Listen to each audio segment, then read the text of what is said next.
So here to solve this statue park puzzle by Murat.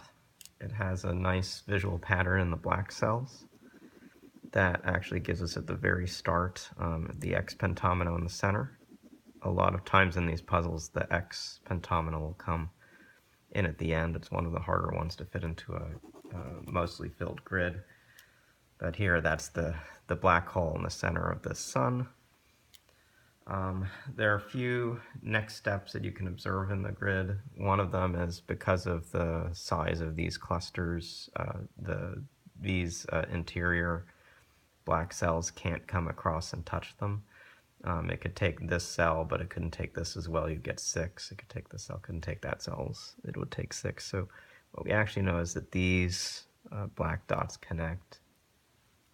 And in one case, up in this corner, we know that this black dot has to come and connect. And so this actually forces a very particular pentomino into the grid. It can be a W shape, either of these ways, or a Z shape. But we know where the W or the Z sit right now. The first break into the puzzle, and I think there are 2 or 3 overall, but they have to be followed sequentially, comes from looking at the pentomino inventory and seeing that this I shape is particularly hard to fit into the grid. All of these 3 long groups can only extend 4 total.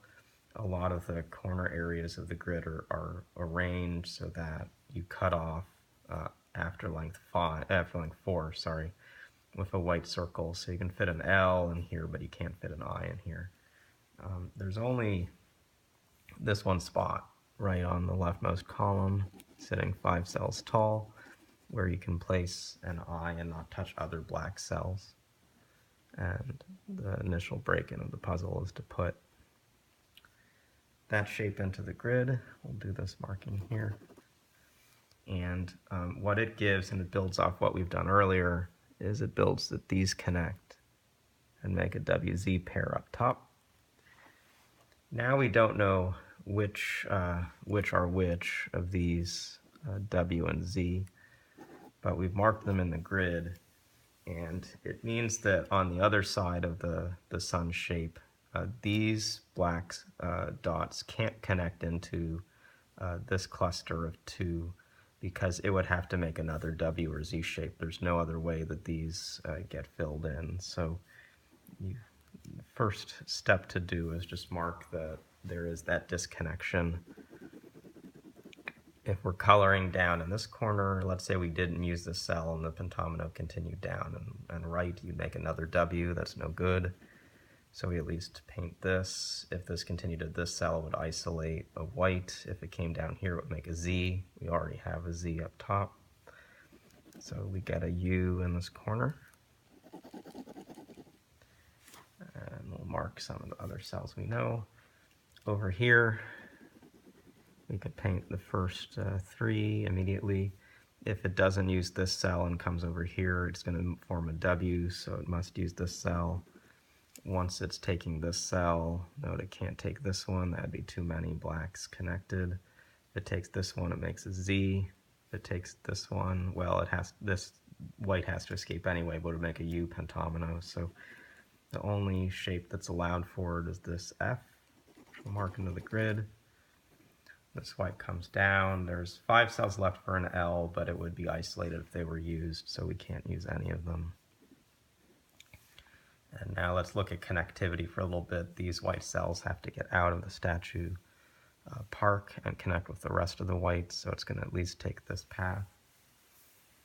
We now have 2 pretty cramped spaces on this left side to work through, and let's recognize in this group that this cell must be used. If it's not used, there are only 4 that can be filled.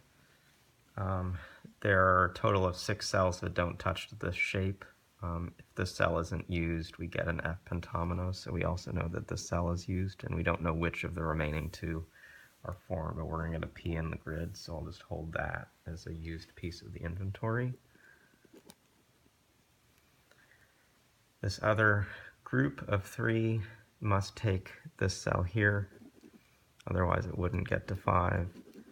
It has 2 options for its last cell, but if it took this one, it would make another P. We've already used that, so it takes right here.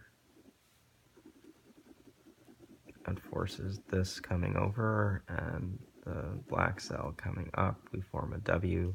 So this is a Z, and we've got our W in the grid. That marks off a lot more white cells as well. We're now approaching a state, and let me mark off the T. We're approaching a state where we have 4 more unidentified pentominoes, and those are all in the grid. This group 1, 2, 3, 4, and the remaining Z and the remaining P are all that's live. You can go at this a few different ways. You can, for instance, see which shapes can be an N or an L or a Y or a V.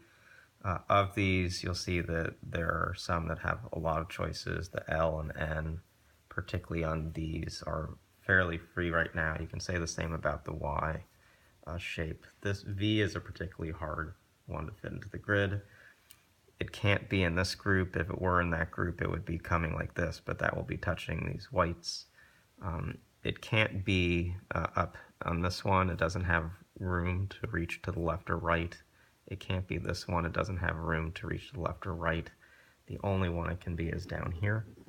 So if you recognize that the V is the important pentomino, you can mark it off in the grid like so. Now we're at another cramped space, and this pentomino will be challenging. It's certainly not an L. There's no forlong stretch for it to use. It can't be an N either. It looks like it has to be a Y. If it's a Y, the 4 across stretch is right here. And that's the leftover. Note that that finally gives us this white coming out, and that fulfills the P. Okay, we're now down to 2 unused with these. Let's come back to this inventory and see that the N can't be up in the space. There's no room for 2 more cells to come off, so this is the L. That finally forces the particular Z over here. And the last thing to place is this N. It has to not close off the white cells, so you'll see that these bottom ones have to be white. These ones are black. And we've effectively solved this puzzle.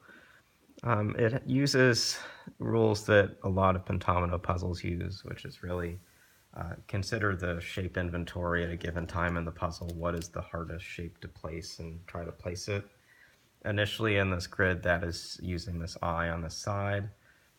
What we then found were actually 2 WZs sneakily clued together. We couldn't identify which was which, but clued together up here, and then that split out these shapes at the bottom. At the end of the puzzle was seeing that V was the most limited shape left, and then using that to break into the rest of the puzzle. But pretty challenging grid is a nice enjoyable solving path, and quite happy to have Murat's contribution here this week. We'll see you again soon.